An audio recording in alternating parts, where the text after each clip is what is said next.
Good afternoon, 5th class students. Myself Rajni Nanda, your SST teacher. Students, आज की class में हम लोग lesson number 11 live longer and healthier, लंबा और स्वस्थ जीवन जीना, इसके बारे में पढ़ेंगे। आपकी बुक में पेज नंबर 68 पर है लेसन नंबर 11।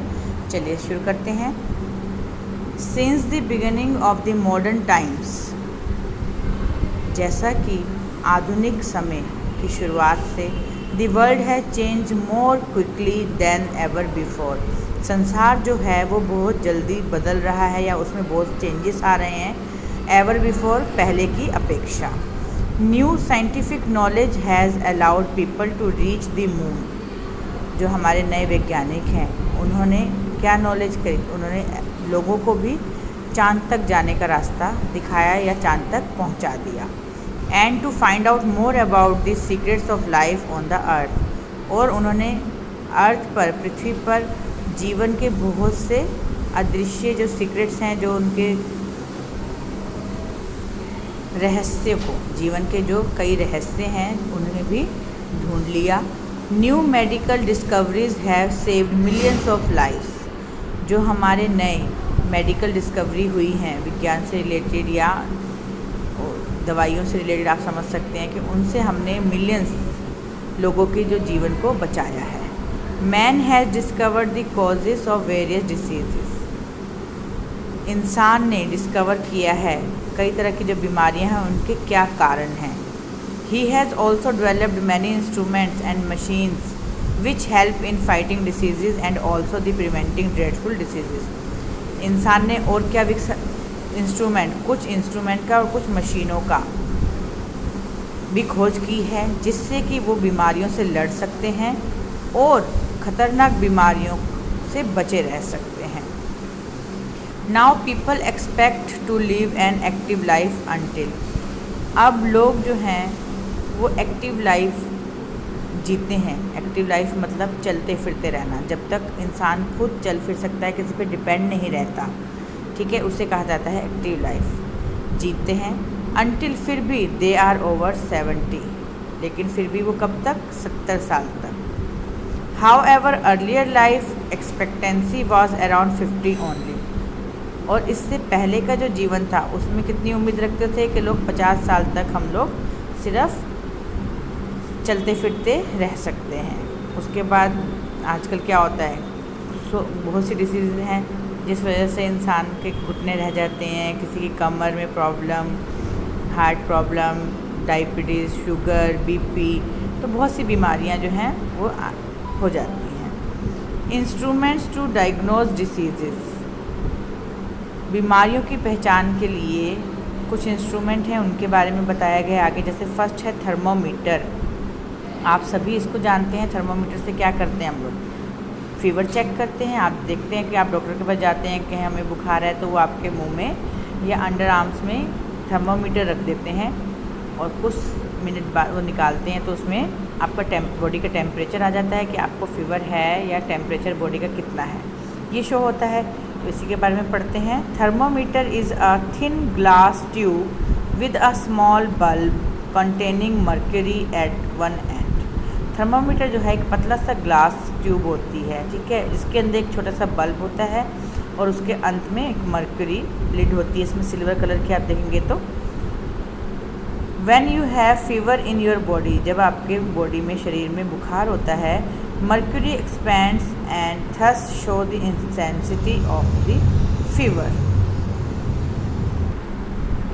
मर्क्यूरी एक्सपेंड का मतलब है बच्चों, जैसे कि हम लोग जब थर्मामीटर में टेम्परेचर चेक करते हैं तो जो उसके अंदर जो सिल्वर कलर की आपको एक तार दिखाई देती है छोटी सी, तो जैसे जैसे हमारी बॉडी का टेम्परेचर डिफरेंट होता है, किसी का 99, किसी का 97, 100, 101, 102 टेम्परेचर, तो उसी तरह से जो मर्क्यूरी होती है वो उस टेम्परेचर के अकॉर्डिंग फैलती जाती है, बढ़ती जाती है, ताकि जब हम बॉडी से हटाते हैं थर्मामीटर को, तो जब हम उसको देखते हैं तो वो एक सिल्वर कलर की आपको वही मर्क्यूरी लाइन शो होती है कि आपका बॉडी का टेम्परेचर 101 है, या डॉक्टर बोलते हैं ना कि इसको एक से एक बुखार है, 100 है टेम्परेचर, ठीक है, तो उस चीज़ को दिखाती है।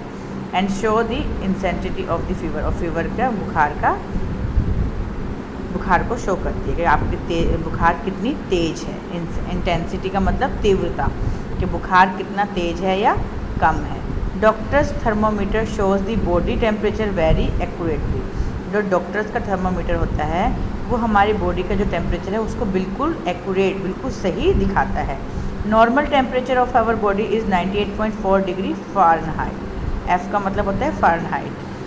जो हमारी नॉर्मल बॉडी का टेम्परेचर है, जो नॉर्मल इंसान है जिसे फीवर वगैरह नहीं है, तो वो कितना होता है बॉडी का temperature 98.4 degree Fahrenheit. When a person's body get warmer, जब किसी पर्सन की व्यक्ति का जो शरीर है वो गर्म होता है, ही या she is said to be suffering from fear, तो उसे क्या कह सकते हैं कि वह बुखार से सफ़र कर रहा है या उसे बुखार है। In olden days we learn about the fever by touching the body and feeling the pulses. पुराने समय में हम लोग बुखार को चेक करने के लिए क्या करते थे, किसी की बॉडी पकड़ के, जैसे आप बोलो मुझे बुखार है मम्मी, तो मम्मी आपका हाथ या माथे पे टच करके देखती हैं और बताती है ना कि हाँ बुखार लग रहा है। फीलिंग द पल्स, या फिर आपकी नब्स देखकर। Now we can measure the temperature of a person with a thermometer. अब हम क्या कर सकते हैं, किसी भी व्यक्ति का टेम्परेचर, तापमान हम लोग थर्मामीटर से जांच सकते हैं। A scale of 95 from 95 degree Fahrenheit to 110 degree Fahrenheit shows the intensity of fever as marked on it. Thermometer के अंदर 95 डिग्री फ़ारेनहाइट से लेके 110 डिग्री फ़ारेनहाइट तक शरीर की गर्माहट को हम माप सकते हैं। डू यू नो, क्या तुम जानते हो, इन 1715 में G Daniel Fahrenheit developed a instrument called the clinical thermometer. जो क्लिनिकल थर्मोमीटर बनाया गया वो किसके द्वारा, जी डैनियल फ़ारेनहाइट के द्वारा। इनका नाम था, इन्हीं के नाम पर थर्मोमीटर का नाम भी, उसमें टेम्परेचर जो है देखते हैं ना आप, 95 डिग्री फ़ारेनहाइट बोलते हैं हम, एफ फ़ारेनहाइट, तो इन्हीं के नाम पर।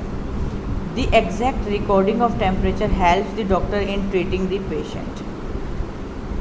जो हम लोग थर्मोमीटर से टेम्परेचर चेक करते हैं, ठीक है, तो इसको एग्जैक्ट पता होने से ही हम पेशेंट का ट्रीटमेंट, डॉक्टर जो है पेशेंट का ट्रीटमेंट अच्छे से कर सकते हैं। तो डॉक्टर जो है पेशेंट का ट्रीटमेंट करने के लिए उनके पास बिल्कुल सही टेम्परेचर आएगा बॉडी का पेशेंट का, तो तभी कर सकेंगे उसका इलाज। अब नेक्स्ट है स्टेथोस्कोप। स्टेथोस्कोप क्या होता है? Stethoscope is an instrument use to find out the condition of the heart and the lungs of the patient. Patient के फेफड़ों और दिल की कंडीशन को देखने के लिए हम स्टेथोस्कोप का यूज़ करते हैं। ये देखें, आप देखते होंगे डॉक्टर के पास होता है, उनके गले में लगा होता है, कान में लगाते हैं, और यहाँ से पेशेंट के चेस्ट पर। It was invented by Rene Laennec. ये किसके द्वारा इन्वेंट किया गया? रेने लेनेक के द्वारा। Doctor hears the sound of heart beat and breathing by lungs with its help. इसके द्वारा डॉक्टर क्या करते हैं? आवाज़ सुन सकते हैं, किसकी? हार्ट बीट की, आपके दिल की धड़कनों की, और लंग्स में जो सांस की लेते हैं उसकी। Doctor Laennec invented stethoscope accidentally. उन्होंने इसका अचानक से ही इसकी खोज हो गई उनके द्वारा। क्या हुआ? एक दिन he saw two children sitting at opposite ends of a hollow log of wood. Hollow log of wood क्या होता है? कि लकड़ी का खोखला टुकड़ा जो बीच में से खाली होता है, ठीक है, उसे कहा जाता है। और उसके ऑपोजिट साइड दो बच्चे बैठे हैं, एक राइट साइड एक लेफ़्ट साइड, इस तरह से ऑपोजिट साइड में बैठे हैं। चिल्ड्रन टोल्ड द डॉक्टर, बच्चों ने डॉक्टर को बताया कि that they could hear even the faintest sound at the far end of the log. उन्होंने, बच्चों ने डॉक्टर को क्या बताया कि वो सुन सकते हैं उस लकड़ी के टुकड़े के एंड से आने वाली हल्की सी धीमी आवाज़ को भी क्लियर सुन सकते हैं। इन हिज क्लिनिक, अपने क्लिनिक में फिर he rolled up a newspaper into a long tube and placed it on a patient chest. इसके बाद डॉक्टर ने क्या किया कि अपने क्लिनिक में न्यूज़पेपर को रोल करके उससे एक लंबी सी ट्यूब टाइप बना लिया और उसे पेशेंट की चेस्ट पर लगा दिया। He was thrilled to hear the heart beat clearly. वो यह सुनकर बहुत हैरान हुए कि उन्होंने क्लियरली हार्ट बीट को, दिल की धड़कन को, पेशेंट की दिल की धड़कन को सुन रहे थे, वो सुन पा रहे थे। This was the first stethoscope. Today this instrument is a must for every doctor. Doctors use this instrument to characterise changes of sound caused by different types of disease. Doctors जो हैं अब इसका प्रयोग प्रत्येक डॉक्टर इसको करता है। किस लिए करते हैं? साउंड सुनने के लिए, किस प्रकार की, किस टाइप की बीमारी है, ठीक है, उसको जांचने के लिए इस इंस्ट्रूमेंट का प्रयोग करते हैं। आप यहाँ तक इसको घर पर रीड करेंगे। Okay, thank you.